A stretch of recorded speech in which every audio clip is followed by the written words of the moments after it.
Des visites guidées sont organisées et animées par les jeunes dans ces endroits habituellement fermés au public. Marine Zis y a participé pour BFM Alsace. La visite guidée débute dans les sous-sols de l'établissement. C'était la cave de l'église du Moyen-Âge. Les murs sont faits des pierres de l'ancienne fortification qui entourait Colmar. La visite guidée permet également d'en apprendre plus sur la salle des actes, ancien théâtre. Ce sont des élèves volontaires qui guident le groupe. Moi j'adore l'histoire et donc ça m'a tout de suite intéressée et j'aime bien parler devant des gens, donc voilà.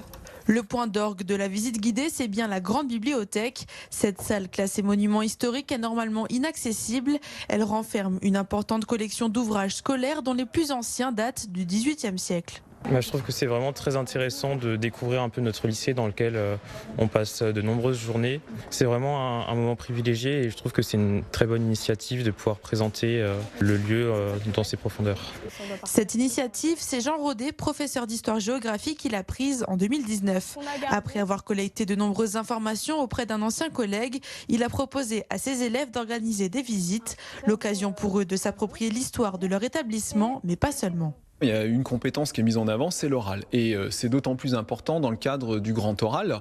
Donc cette fameuse épreuve finale au baccalauréat, il faut une certaine assurance et ça a tendance d'ailleurs à stresser beaucoup les élèves. C'est l'occasion pour eux peut-être de s'entraîner avant, sachant qu'on est dans un cadre plus libre, on fait une chose qui nous plaît, il n'y a pas de jury.